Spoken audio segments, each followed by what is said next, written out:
So what brought you to the Big I Conference? That's a really good question.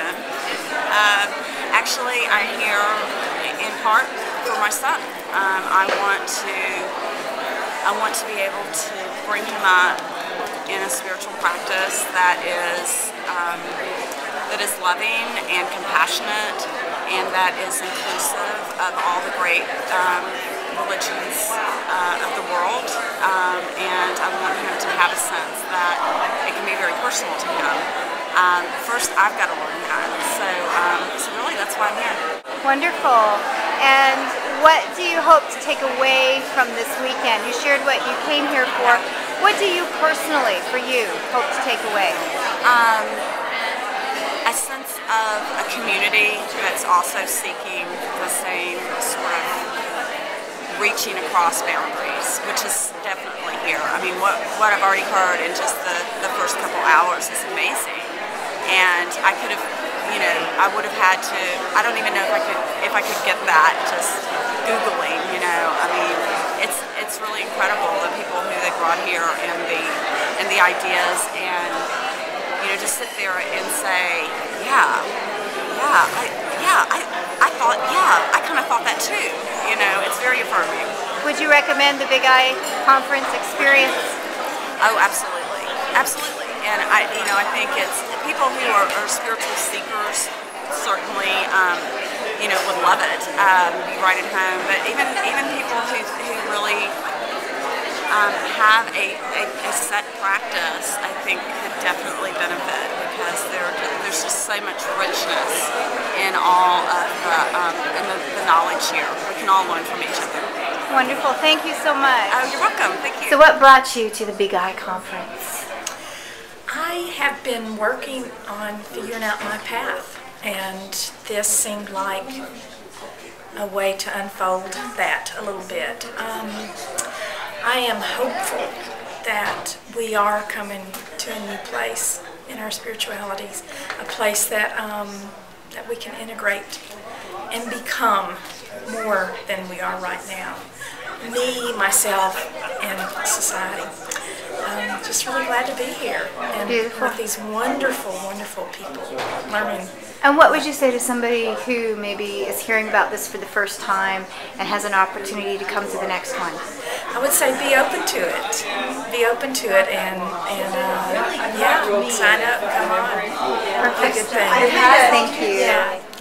So what brought you here today to the Big I Conference? I was invited to speak, and I welcome the opportunity to speak at something with this purpose and these goals. These are very important. I think we're part of something that's bigger than people realize, and that is having a transformative effect on individuals and the culture as a whole. We're moving toward a different way of understanding what it means to be spiritual, and what religion is, and what is possible for human beings in pursuing and sort of following the impulse to grow and change and become more than we are. Do you think it's important for us to find a universal conversation that we can actually all agree upon, if that's even possible? I don't know that it's necessary to agree on everything, but it's important to agree on having a conversation. And I think there are universal principles that people can agree on if they're willing to look at what they have in common and not just the differences on the surface of things. There's a commonality deep within us that people can discover, and people are discovering, people have discovered. I think that's a terribly important avenue of pursuit. And what I'm hearing and what I've heard from several people here is the language of acceptance. The language of acceptance is a big part of it. The language of deep inner experience is a different part. When people talk about what they really experience when they practice their spiritual path, that's where you find the most commonality. Not when they talk about what they believe, but when they talk about what they deeply experience. So it's not what they call it, it's rather how they practice? Yes, and that's because if you talk about what you deeply experience and you don't use the language of a religious religious tradition or a book, then you're talking about common human feelings like love and compassion and oneness and openness. Those are not the languages of religions. If they talk about beliefs, then they start to argue. They argue about history, they argue about what book is true, which interpretation of the book is true. But when you talk about what you experience in your church, in your synagogue, in your meditation room, then you find that there's a deep commonality. That's beautiful. If you had one thought for this conference, what would it be? I would change the name from Big I to Big T. So instead of inter, it would be trans. I think we need to transcend faiths and transcend traditions and at the same time include them all. But we're reaching for something bigger than any of them. Well, thank you very much. Sure. What's happening with this? Well, this we're going to leave here after the conference, and everyone has made their mark with their fingerprint and signed their name. And together, this is a scale for a tale of peace. So everyone that has put their print here is looking to join the world together through their faith, their culture, and conversations, just like this event. So these are everybody's thumbprints? Everybody's thumbprints, or I didn't specify a finger, right? Whichever one they wanted to use just to make a mark on this. And this is a reflection of the Peace Dragon. This is a reflection of the Peace Dragon, how together community work brings one piece of art together, that we're all a part of it.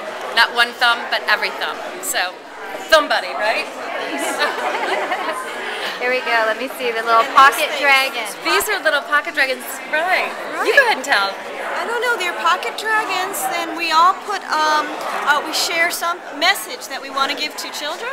To anyone. To anybody, particularly children who like to keep these in their pockets, and like a message, like, you are loved. And so we're having everybody put in their little message. And at the end of the conference then, everyone will walk out, in this case, and pull a message, an affirmation. And as we all know, it's probably a message that you needed to hear and that you'll take with you. So. And what would you say to anybody who would be considering coming to another Big I conference?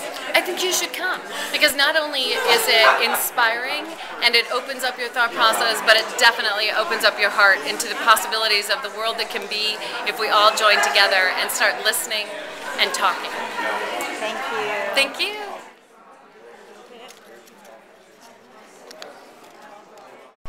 So what brought you to the Big I conference? I'm still waiting to discover that.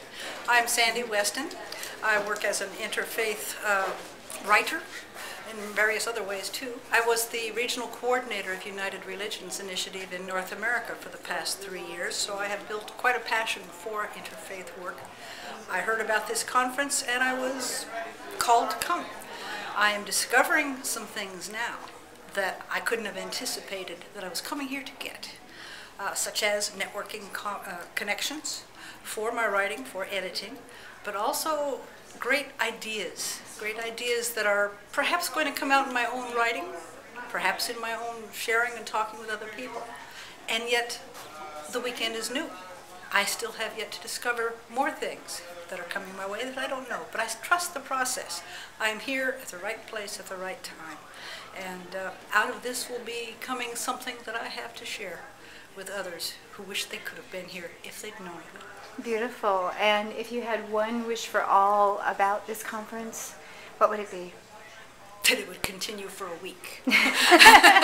Thank you. Thank you. Jefferson Bethke communicated his views on religion to 18 million viewers. And this